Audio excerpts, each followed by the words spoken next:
रोज हम लोग एक एक पैसेज का हिंदी का अंग्रेजी में अनुवाद करना सीख रहे हैं। दोस्तों, आज जो मैंने जो हिंदी का पैसेज लिया है ये किसी न्यूज़पेपर से है और न्यूज़पेपर को हम समझेंगे कि कैसे हिंदी को इंग्लिश में ट्रांसलेट किया जाता है। बस आपको टेंस समझ में आ जाए और जो भी ग्रामर के रूल्स हैं आपको समझ में आ जाए तो आप इंग्लिश के बारे में अच्छी जानकारी रख सकते हैं। ठीक है दोस्तों, तो चलिए हम लोग स्टार्ट करते हैं। पैसेज को हम लोग हिंदी वाले पैसेज को इंग्लिश में कैसे ट्रांसलेट करना है इसको हम लोग पूरा बेसिक से सीखेंगे। ठीक है, ध्यान दीजिएगा। पहला है इसमें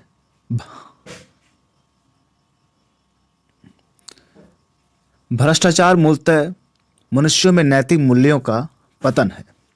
किसकी बात कर रहा है? भ्रष्टाचार मूलतः मनुष्यों में नैतिक मूल्यों का पतन है। ठीक है, और फिर क्या कर रहा है? जिसने अंततः उस समाज को खराब कर दिया है जिसमें हम रहते हैं। जिसमें हम रहते हैं आपको पहले पता होगा है, हूं, हो। ठीक है, ये हमेशा प्रेजेंट टेंस के वाक्य होते हैं जिनके अर्थ में है, हूं, हो। ये प्रेजेंट टेंस के वाक्य होते हैं और उस टेंस में आप जानेंगे कि किस टेंस का ये वाक्य है, क्योंकि प्रेजेंट टेंस में भी 4 टेंस होते हैं। ठीक है, तो यहां पर हम 2 भागों में बांटेंगे।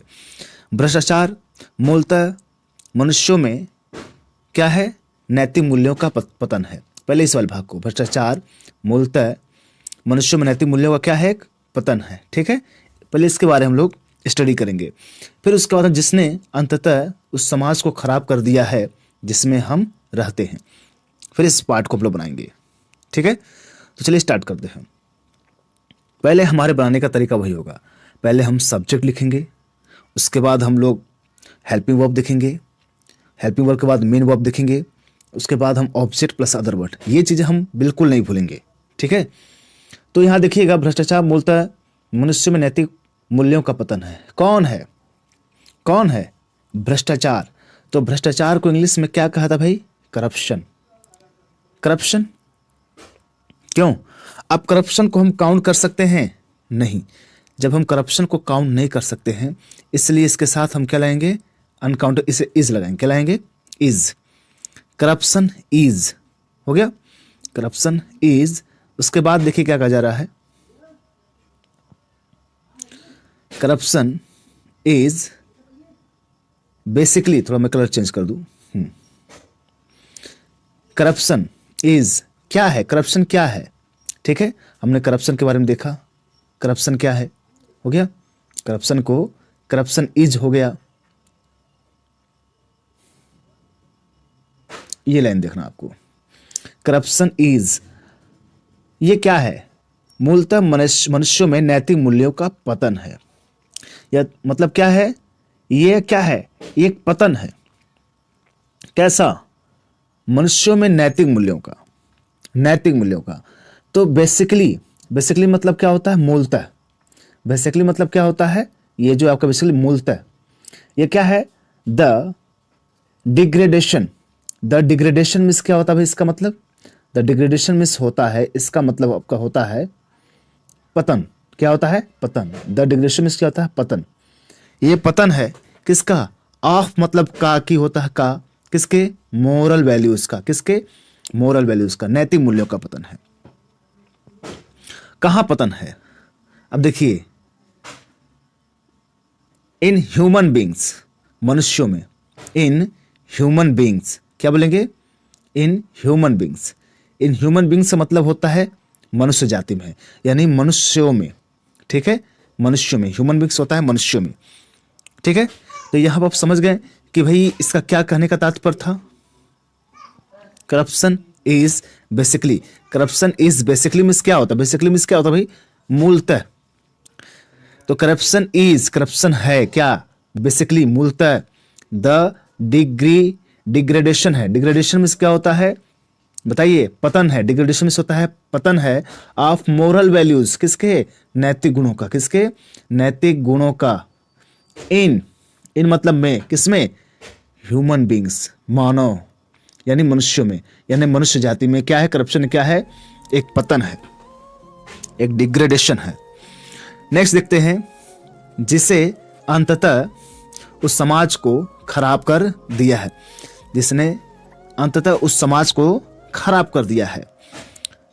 अब देखिए, जिसने के लिए क्या लगाएंगे, विच। क्या लगाएंगे, विच। विच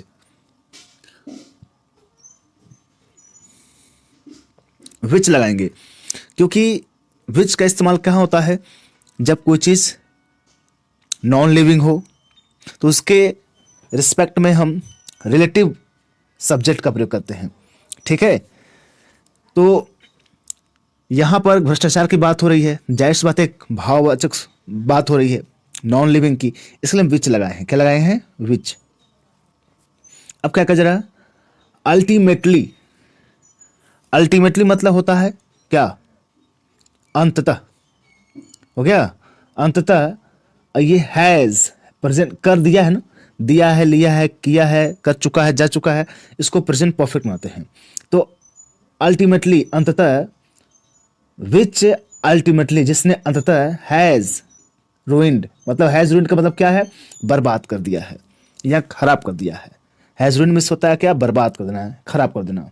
रूइंड किसको, द सोसाइटी को, मतलब समाज को। किसको भाई, सोसाइटी को। वी लिव इन, जिसमें हम लोग रहते हैं, जिसमें हम लोग रहते हैं। वी लिव इन, जिसमें हम लोग रहते हैं। आपको मैं किताब पढ़ने का तरीका ही बता रहा हूं, मैं कैसे आप पढ़ेंगे सही तरीके से। ओके, समझे ना, तो इस तरह से आप समझ सकते हैं। नेक्स्ट बढ़ते हैं, देखिए क्या कहा जा रहा है, जिसमें हम रहते हैं। धन ही उनका एकमात्र उद्देश्य बन गया है और वे इसके लिए अपनी आत्मा तक बेचने को क्या हो जाते हैं भाई, तैयार हो जाते हैं। ठीक है, धन ही उनका एकमात्र उद्देश्य बन गया है, जिसके लिए क्या करते हैं भाई, और वे इसके लिए अपनी आत्मा तक को बेचने के लिए तैयार हो जाते हैं। अब आइए इसको पार्ट वाले, ये पार्ट। धन ही उनका एकमात्र उद्देश्य बन गया है। कौन बन गया है, धन। धन मतलब वेल्थ, धन मतलब वेल्थ। हो गया, उनका उद्देश्य बन गया है। हो गया, मतलब सिम्स, मतलब धन ऐसा प्रतीत होता है। सिम्स टू हैव बिकम, जो बिकम मतलब बन गया है, टू हैव बिकम इस होता बन गया है। धन मतलब सिम्स प्रतीत होता है, कैसा प्रतीत होता है, हैज बिकम बन गया है, दियर ओनली मोटो। हो गया, उनका ओनली मोटो, मतलब दियर मतलब उनका, क्योंकि कई लोग हैं भाई, उसमें पूरे समाज की बात कर रहा है जो भ्रष्टाचारी हैं, तो दियर, दियर मतलब उनका क्या, ओनली मोटो, एकमात्र उद्देश्य। एकमात्र उद्देश्य बन गया है कहाँ, इन लाइफ, मतलब जीवन में। मतलब wealth seems to have, wealth seems, wealth seems, धन ऐसा प्रतीत होता है, टू हैव बिकम जो बन गया है, दियर ओनली मतलब उनका ओनली मोटो केवल एकमात्र उद्देश्य, इन लाइफ मतलब जीवन में। एंड और देखिए, और वे इसके लिए अपनी आत्मा तक बेचने को तैयार हो जाते हैं। एंड कौन, वे लोग ना, वे, दे आर, देख सकते आर होगा ना, दे आर रेडी टू, तैयार हो जाते, they are ready to sell their souls, sell their soul, अपनी सेल मतलब बेचना, दियर मतलब अपने क्या, सॉल्स आत्मा को, फॉर इट इसके लिए। और इसके लिए क्या होते हैं भाई, वो अपनी आत्मा को बेचने के लिए भी तैयार हो जाते हैं। ठीक है, नेक्स्ट देखिए क्या कहा जा रहा है, पुरातन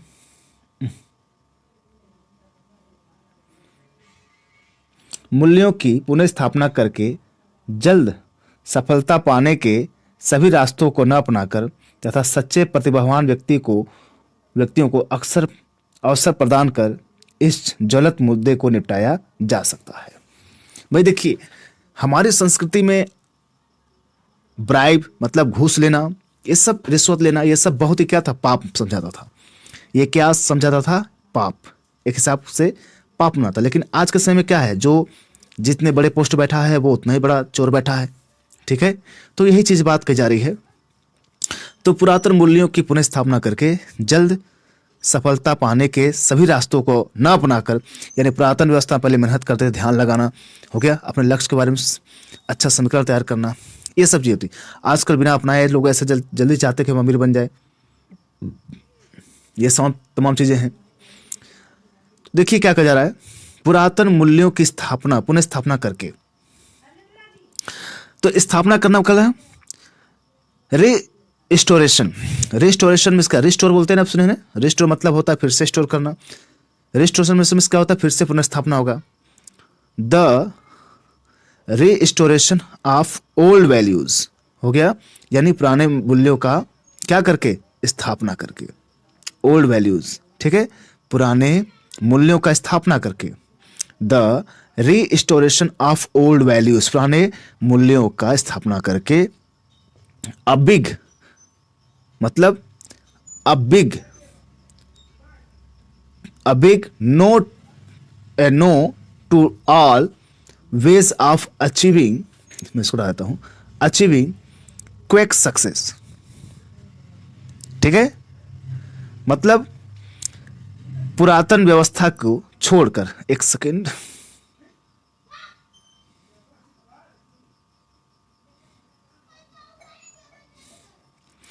अब देख सकिए थोड़ा समय, क्योंकि यहाँ पर पेन यूज नहीं हो रहा है, लेकिन फिर आप लोग समझने की कोशिश करिए। यहाँ मैं पढ़ा हूँ, the restoration of old values, a big to all no to all. A big मतलब एक लंबी रास्ता, not to all the ways मतलब a big, no to all the ways हो गया, मतलब अ बिग मतलब जो एक बड़ा, जो आप जो पाना चाहते हैं, मतलब बड़ा मतलब यहाँ पर यह होगा जिसमें आपको दिखाया गया है कि जिस आप सफलता को, बड़े सफलता को पाना चाहते हैं, उसकी बात कर रहा है। A big no to all the ways, उन सभी रास्तों को, मतलब उन सभी रास्तों को न अपनाकर, ऑल द वेज अचीविंग हो गया, उन क्विक सक्सेस मतलब जल्द सफलता पाने की, क्विक मतलब तेज, सक्सेस सफलता, और द वे ऑफ अचीव मतलब होता है रास्ता, मतलब अचीविंग करने की, यानी जल्द ही सफलता पाने का जो रास्ता है। और वो कैसा, बिग नो टू ऑल मतलब इसको न अपना करके, एंड और सच्चे प्रतिभावान व्यक्तियों को अवसर प्रदान कर इस ज्वलंत मुद्दे को निपटा सकता है। हो गया, यानी व्यक्तियों को अवसर प्रदान कर, यानी अच्छे व्यक्ति को हम अवसर देंगे तो वो अच्छे व्यक्ति आएंगे, तो वो शायद भ्रष्टाचार न करें। तो giving a chance to real talent, यानी गिविंग अ चांस मतलब दे करके, गिविंग मतलब दे करके, अ चांस मतलब अवसर, टू रियल टैलेंट मतलब वास्तविक, मतलब सच्चे प्रतिभावान व्यक्ति, कैन हेल्प वो सहायता कर सकते हैं, किसमें, इरेडिकेट खत्म करने में या निपटाने में, दिस बर्निंग इशू, इस ज्वलंत मुद्दे को सॉल्व कर सकते हैं। तो दोस्तों ये रहा आप लोगों का हिंदी को इंग्लिश में कैसे ट्रांसलेट कर, मैंने ये भी सिखाया कि कैसे आप इंग्लिश पढ़ भी सकते हैं, ठीक है, कि इंग्लिश पढ़ने का क्या तरीका है, इसको भी समझ सकते हैं। अगर आपको न समझ में आया है तो कमेंट करिएगा, मैं फिर से बार समझा दूंगा, ओके। और उससे आपको समझना है तो फिर से वीडियो आप पीछे बैक करके देख सकते हैं। तो मिलते हैं हम लोग नेक्स्ट वीडियो में, थैंक यू वेरी मच। और हाँ दोस्तों, को बता दें कि अब आप लोग का इंग्लिश ग्रामर का टेंस हुआ, नरेशन हुआ, और इंग्लिश स्पीकिंग की सारी चीज़ें अब यहाँ पे बिल्कुल फ्री में चलने वाली हैं। तो आप लोग से ये निवेदन है कि आप लोग ज़्यादा से ज़्यादा सपोर्ट करिए, ताकि हम लोग भी इस चीज़ को और मोटिवेशन के साथ चालू करें, ठीक है। तो मिलते हैं लोग नेक्स्ट वीडियो में, थैंक यू वेरी मच।